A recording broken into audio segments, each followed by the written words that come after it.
Oh, the Christmas season!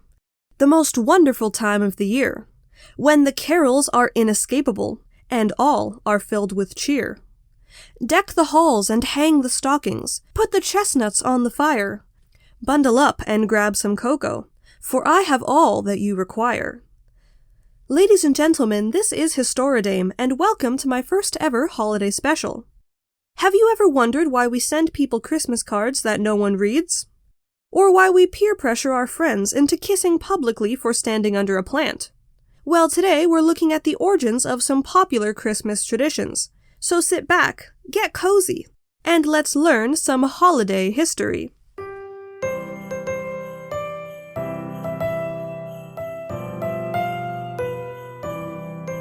Arguably the most iconic symbol of the season, Christmas trees have been a major part of the holiday for hundreds of years. Similar to the many wreaths, garlands, and trees that we use to decorate our home for Christmas today, ancient cultures have been using evergreen decorations for centuries. In some cultures, evergreen trees were used to symbolize eternal life during the long and harsh winter, providing a reminder on the solstice that spring would return, and with it, new life. When Christianity began to spread throughout Europe, these traditions were absorbed into the Christian holiday of Christmas, though historians debate on when exactly this change happened. It is likely that modern Christmas trees originated somewhere in Germany, around 1539, when a grand tree was displayed in the Strasbourg Cathedral. A possible reason for this display is thought to stem from a popular medieval play about the Garden of Eden, in which a fir tree hung with apples was a major prop, known as a paradise tree. People would make their own version of the paradise tree to display in their homes on December 24th, which was the religious feast day for Adam, and the tradition spread from there. These early trees were decorated with things such as gingerbread, paper flowers, apples, and tinsel. But lights would be a somewhat later addition, first being achieved with the use of candles. The Christmas tree would eventually make its way over to England, likely when Queen Charlotte married King George III, and brought the German tradition with her. The more modern image of the Christmas tree, however, would not become widespread until the reign of Queen Victoria. She would cement the idea of a family gathered around the tree, surrounded by presents, through an engraving of her family doing just that, which was published in the Illustrated London News in 1848. And always eager to imitate the Queen, Victorian citizens adopted the tradition into their own lives. Eventually, candles on a Christmas tree were swapped out for electric lights, which meant that people could finally stop burning their houses down, giving us the Christmas icon we know and love today.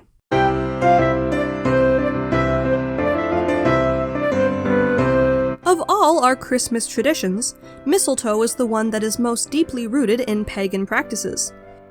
In ancient Norse mythology, mistletoe was associated with fertility and love due to its role in the story of Balder.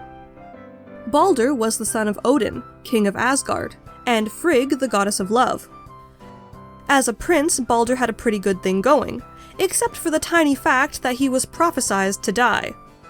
Upon learning of this prophecy that would bring her son's doom, Frigg made all the plants and animals of the world swear an oath that they would never harm him. Except she forgot to include mistletoe. Seeing that this loophole provided him with an opportunity to cause chaos, the trickster god Loki carved an arrow out of mistletoe and used it to kill Balder.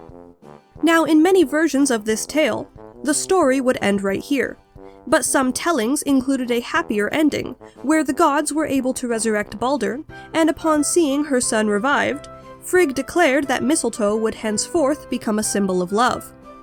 Therefore, anyone who passed beneath a mistletoe plant would receive a kiss from the goddess of love herself. This association with love and fertility remained closely tied to mistletoe when the tradition of kissing beneath it became incorporated into Christmas celebrations. It is believed that this tradition first began with English servants, where men would have the opportunity to kiss any woman that was caught standing beneath the plant. Refusing the kiss was seen as bad luck, so of course the lady would have no choice but to engage in this scandalous affair.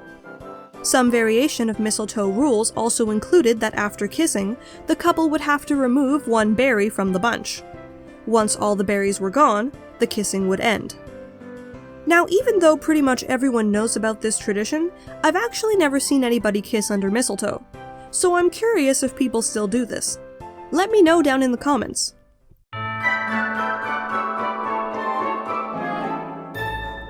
Now, what Christmas celebration is complete without a full holiday dinner? The idea of a grand winter feast also dates back to pagan cultures, where people would celebrate the winter solstice with a large meal shared amongst their community. Food options could include various meat-based stews and roasts, involving pork and beef, as well as fruit, nuts, and berries. During the medieval period, the meal began to further evolve when pagan celebrations such as Yule were combined with Christmas traditions due to the widespread adoption of Christianity in Europe. For members of the upper class, the holiday provided the perfect opportunity to flaunt their wealth. Dishes were now heavily spiced, and to accompany the roasted meats that were commonplace with Yule, items like sweet and savory pies and recipes involving minced meat were served. Fast forward a few centuries, and colonization would bring the first instance of the most iconic part of the Christmas meal, the turkey. Brought from North America, turkeys would grace the holiday table during the reign of wife-killer Henry VIII, who shows up in a surprising amount of food history. But a turkey at Christmas was not commonplace for the average family. This was before turkeys were farmed in Europe, so they remained expensive for quite some time. Goose was instead the bird of choice for many working-class families. It was also during this period that the British favourite, mince pie, was developed into something similar to what we know it as today. Many of the staples that we are familiar with for a holiday meal, however, didn't start to emerge until the Victorian era. With methods for turkey farming improved, the Christmas dinner icon became more attainable, allowing the middle class an opportunity to get in on the turkey craze. The excess amount of meat was also phased out during this time, to be replaced with root vegetables like parsnips, potatoes, and carrots. Additionally, the Victorian era saw attitudes towards hosting the dinner shift, from a huge party with hundreds of guests to a smaller affair, more focused on friends and family. What we know as the Christmas meal today, however, didn't become truly commonplace until the 1950s, when nostalgic ideals and the allure of post-war Americana spread across to Europe and other parts of the world. Those who were not already enjoying turkey during the holidays quickly changed their minds once they saw pictures of the American Dream Christmas with a succulent bird in the middle of the table.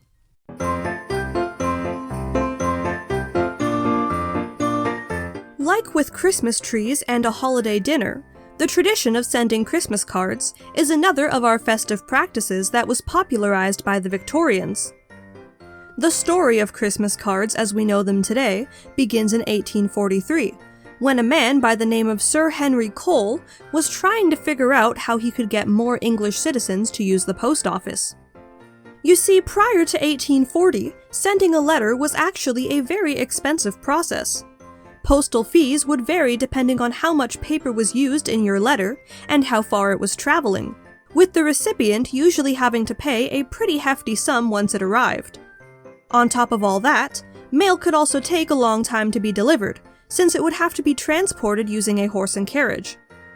Once the steam engine came into the picture, however, the price and time that it took to deliver mail became drastically reduced, allowing the British Postal Service to implement penny post for public deliveries, which allowed the average working citizen access to something that was previously only attained by the wealthy. Fast forward back to 1843, and Sir Henry Cole needs a way to get more working-class people interested in using postal services. So he and his friend John Horsley come up with the idea for a Christmas card. This card featured a family gathered around a table to enjoy a holiday meal, each with a glass of wine in their hand, including the children, which was rather controversial at the time. As the Christmas tradition of sending cards began to catch on, other designs were made available. Early cards were printed on one side only, and were smaller than the standard sizing today, being similar to a business card. Many commercial cards were produced by Valentine's companies, so they often contained imagery of things like flowers and fairies. not exactly what we think of when it comes to Christmas. As cards became more popular and the printing process evolved, they got bigger and started using imagery that is closer to what we would associate with Christmas today. Many Victorian cards also included nostalgic winter scenes, or imagery of plants, animals, and children, as well as Father Christmas. Many were also humorous or could contain puns or jokes. Christmas cards would continue to evolve as printing became easier, allowing for the mass production of card designs. Even today, sending a card is the most popular way to wish your friends and family a Merry Christmas. And on that note, dear viewers, I would like to say to all of you, season's greetings, Merry Christmas, and a Happy New Year. Hey everyone, thank you for watching. If you enjoyed the video, please consider leaving a like or a comment down below. If you want to see more content like this, you can also subscribe to my channel and keep up to date on all the fun history videos of the future. But for now, I bid you farewell.